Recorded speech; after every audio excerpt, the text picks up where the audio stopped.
Hi, my name is Agam Singh and this is Lab 4 Circuits and Capacitors.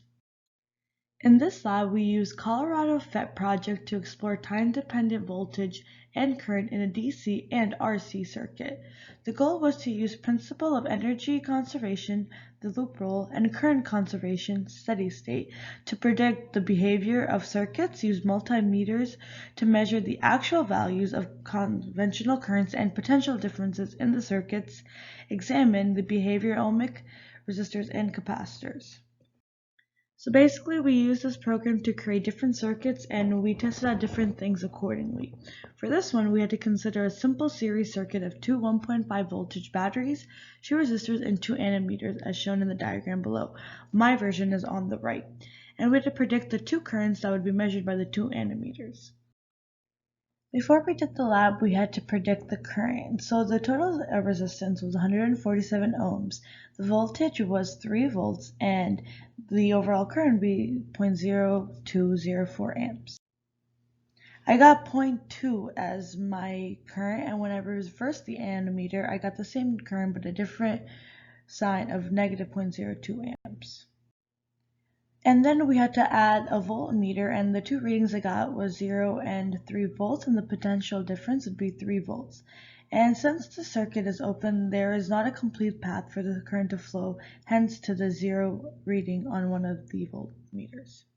The question was asked that what should the sum of the individual potential differences be for the round trip around the circuit, shown on the right. What do your measured differences add up to? The sum should add up to 0 volts.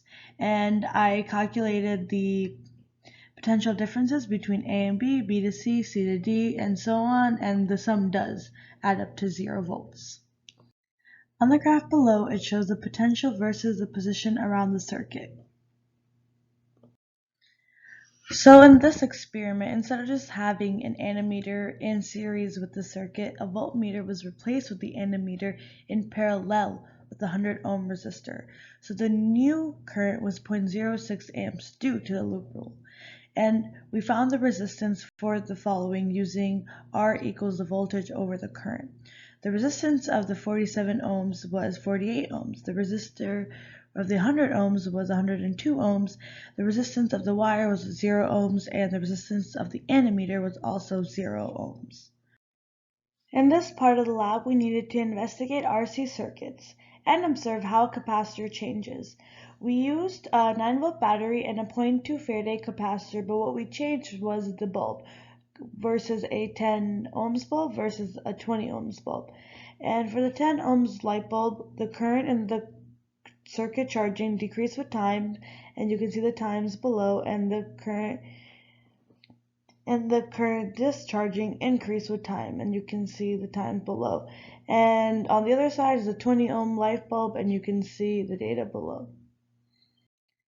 For the next experiment, we had to deal with RC circuits. So we had to set up a circuit with a 9 voltage battery, a 0.2 Faraday's capacitor, and a 30 ohms light bulb. And on the left, you can see my version of the circuit. Based on the information given in the lab instructions, we had to graph the data based on the voltage in a 20-second interval. The graph was the natural log of the voltage divided by the initial voltage given at time equals 0. And we had to create the best fit line, and the equation is below.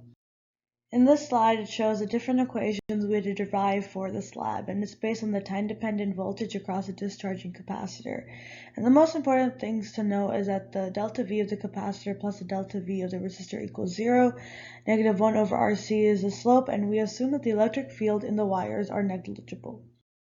And some background information before the results. Capacitor discharge can be written as a differential equation as a function of time, and voltage decreases as the capacitor charge decreases, as well as the current decreases in the bulb.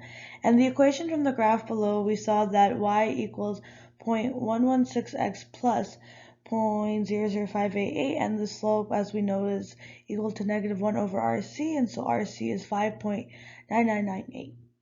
We were asked what if we were doing this lab in real life and use an actual ammeter instead of an ideal simulated ammeter. I said that an ideal ammeter would have no resistance like in this lab, but a real ammeter would have some small resistance, therefore slightly lowering the amount of current flowing. We were also asked what if doing this lab in real life and using a real battery to charge a real capacitor with no resistor in the circuit.